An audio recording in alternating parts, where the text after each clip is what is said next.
Bonjour, c'est Gilles, je reviens à vous aujourd'hui. Je pensais faire un petit tour, je vais me balader, là je vais revenir par la plage. Donc je pensais marcher un petit peu, puis le faire en parlant. Là c'est devant l'océan. Alors ici c'est l'hôtel dans lequel on va déjeuner, et puis on vient se baigner. Il y a beaucoup de mariages, c'est-à-dire que les Sri Lankais sont très décontractés, mais pour les mariages ils sont extrêmement formels et habillés. Alors voilà, c'est la plage d'Ikadua. Pas trop de monde. Il y a un peu de surf. Et avec cet océan, c'est quand même incroyable la force que déploie l'océan constamment avec ces vagues. Il suffit de rentrer de front dans une vague pour se rendre compte du pouvoir, de l'énergie que ça déploie. Et donc c'est vraiment une énergie qui est abondante, gratuite, qu'on n'a pas vraiment encore appris à exploiter. Voilà, je voulais aussi rajouter que deux, trois choses que j'avais parlé dans ma vidéo anglaise qui me sont passées par la tête au moment de la faire. C'est que déjà au niveau des relations karmiques, on est tous connectés ensemble, et toutes les relations que l'on a eues dans sa vie, même si personne qu'on a croisé que 5 minutes, c'est des relations qui sont éternellement connectées à nous, c'est-à-dire qu'on a des liens énergétiques avec tous les êtres qu'on a rencontrés. Et des fois ces relations, ces liens énergétiques sont dormants, et des fois ils se réactivent. Donc c'est pour ça que c'est très très bien d'apprendre à pardonner soi-même et pardonner les autres, parce que des fois il peut y avoir des réveils de certains cordes énergétiques qui peuvent être désagréables, donc c'est bien de détendre toutes ces cordes énergétiques. Un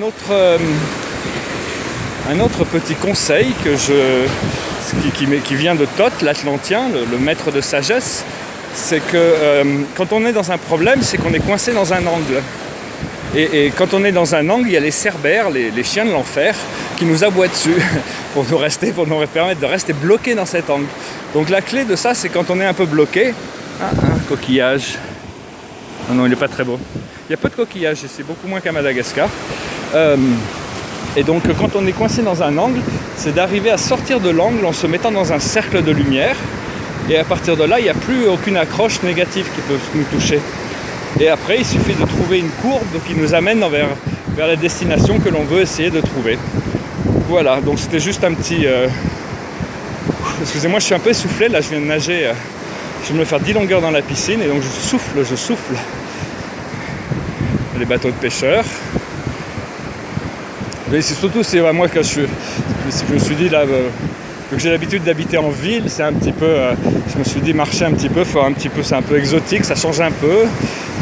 C'est vrai que c'est assez agréable de pouvoir vivre pieds nus, parce que le simple fait de pouvoir vivre pieds nus nous connecte à la terre et permet de guérir toutes sortes de petites dysfonctions physiques. La terre a ses pouvoirs, donc là c'est agréable de pouvoir passer un peu de temps pieds nus sur le gazon ou sur la plage. J'aurais peut-être dû acheter une caméra aquatique. Maintenant ils font des caméras qui vont dans l'eau avant de partir, mais bon, j'ai jamais été très branché électronique. Bon, maintenant je suis obligé de m'adapter, puisqu'il faut déjà faire ces vidéos, il faut une caméra. Mais enfin bon, je vais bientôt pouvoir m'équiper un peu mieux pour pouvoir faire des vidéos un peu plus haut de gamme. Voilà, écoutez, je vous souhaite une excellente journée, et puis je vous dis à très bientôt. Je vais revenir avec une lecture de tarot. Merci.